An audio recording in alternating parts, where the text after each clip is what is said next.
Erdogan a fait un très bon discours. Enfin, du moins, la partie qu'il a consacrée à l'affaire Khashoggi. Effectivement, il y a des points noirs. Il a quand même fait un bon emploi du temps. Il a quand même rédigé un bon emploi du temps, très précis concernant les événements douloureux et macabres. Mais finalement, on est resté sur notre faim. On est resté sur notre faim parce que on n'a pas eu quelque chose de nouveau. On n'a rien eu de nouveau, à part quelques trucs comme je ne sais pas quoi là, quelques petits détails. Le reste, c'est rien du tout. D'abord, on ne nous dit pas qui est sa fiancée.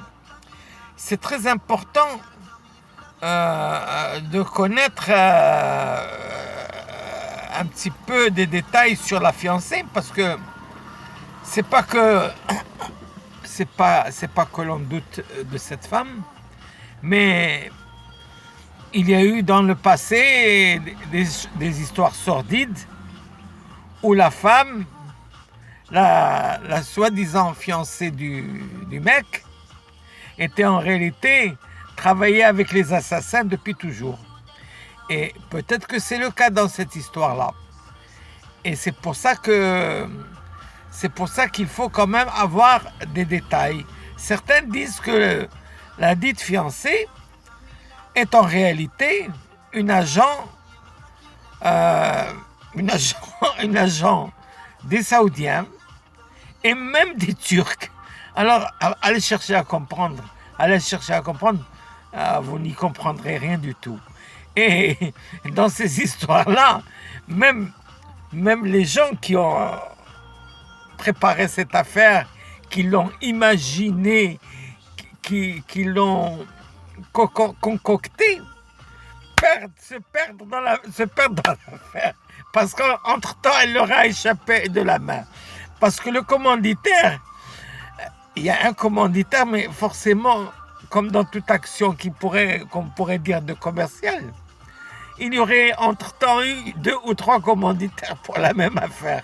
Et c'est ça qui est problématique. On ne sait pas qui est vraiment le commanditaire. Bon, Ben Salman, on ne va pas en douter. Ben Salman est un commanditaire. La famille royale peut être un deuxième commanditaire qui pourrait commander cet acte pour nuire à Ben Salman. Sinon, il y a les Turcs, parce que l'affaire, elle rapporte aux Turcs.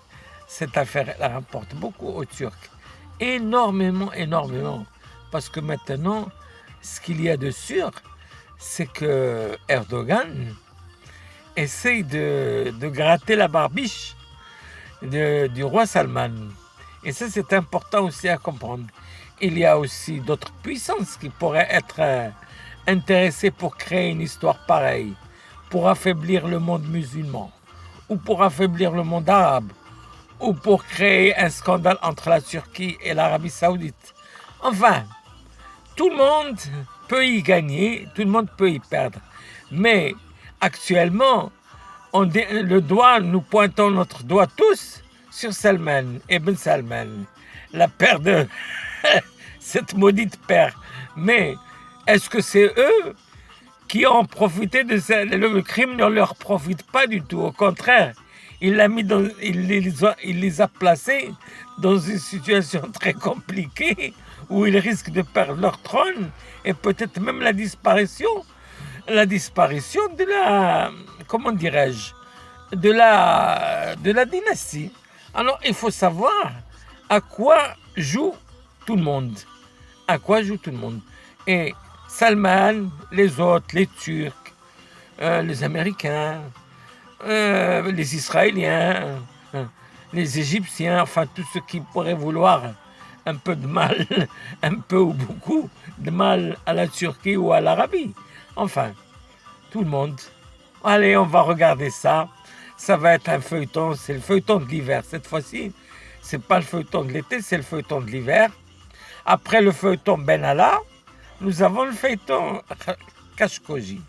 Voilà, allez, prenez soin de vous et amusez-vous bien. On va se régaler. Le temps est pour nous.